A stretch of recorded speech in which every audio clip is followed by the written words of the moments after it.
Jeff Sherman. I'm one of the co-founders and president at OnMilwaukee.com. This is another edition of our Milwaukee Talks series.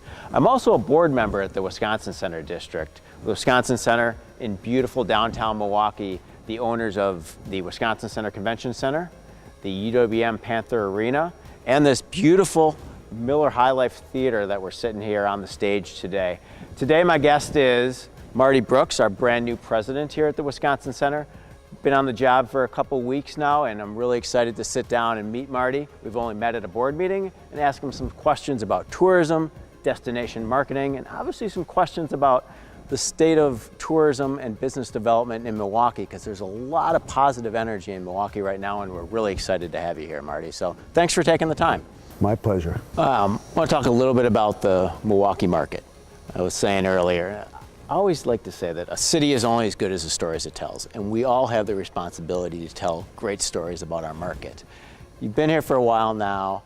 What's your sense of the Milwaukee market and the initial people you're meeting and out and about with different groups? Give us your early impressions of Milwaukee.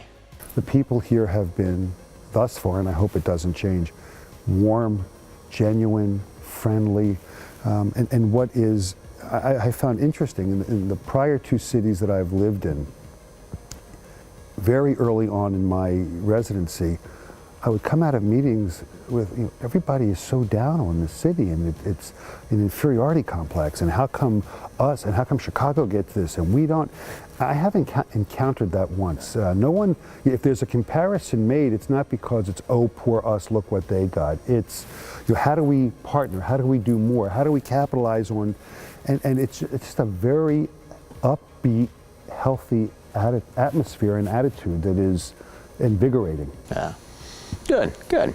Yeah, I think there's a lot of momentum in downtown Milwaukee right now, and the state of Wisconsin as a whole, without a doubt.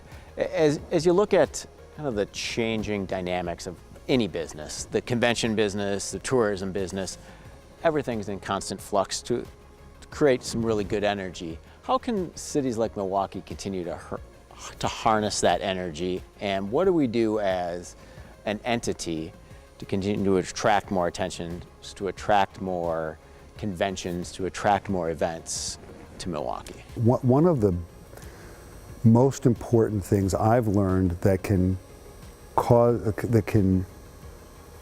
change the tide and make an event want to come to you, and by the same token, the flip of a coin can make them say, we're not coming to you, is how are the entities that I'm going to have to work with, how do they get along, how do they work together, how much red tape is there, can I go to one person or do I have to go to 20 people? And the easier and more seamless we as a market can make things working in the public and private sector, the more attractive we're going to be to do business with. The more runaround we give people, the more red tape there is to cut, the more papers there are to fill out. I'm not suggesting there shouldn't be controls, but we're competing against the rest of the world. Right. And we need to make it easy, seamless, and we need to be energized that when a request comes to us, it's, what do you need? What can we do? How fast do you need it? Not, you need what, when, from me? Right. And that happens a lot. So that structure in supporting the events and the right people with the right attitude, with the authorization to get things done, is critical. The other thing is bricks and mortar.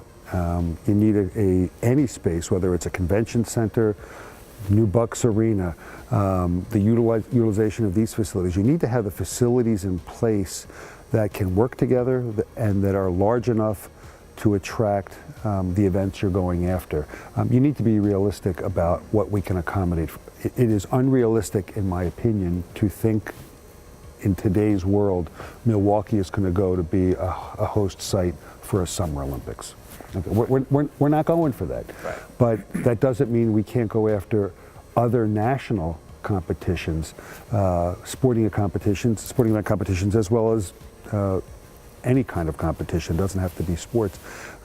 We just have to make sure we've got the infrastructure, that you've got the flights in and out, the train systems available, hotels that can support. I mean, one thing I can see after a short period of time that we have plenty of restaurants and bars. And that is something that's very critical to be able to support the attendees. You need a place to eat and drink.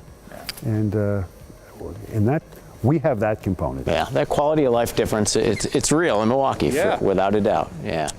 You talked a little bit about the buildings in terms of completing the convention center and the next phase of the buildings here. How important is that to get to where we as a community or as a state want to be? The question really will be in working with the hotels, the restaurants, Visit Milwaukee, and then certainly the politicians is, what kind of business are we looking to go after? What's our capacity? What are we looking, what's our aspiration? What markets do we want to be our competitive set? Because that will really set the basis for, is an expansion necessary? Is there an appetite for it? And how big is the right size? That I don't know, but I think I have a lot of questions that I'd like the opportunity to ask. Okay. All right. Good. Well, I look forward to working with you and diving in and getting even more stuff done. It's a very exciting time. My final question I like to ask everyone is, define success. Define success. Success is waking up in the morning, looking yourself in the mirror as you're brushing your teeth or shaving, and looking yourself in the eyes and going, I feel good about my family, I feel good about myself. That's success. I like that answer a lot. Thanks for taking the time. I really appreciate it. Thanks, Marty. Thank you. Yeah. Anytime. All right. Thank you.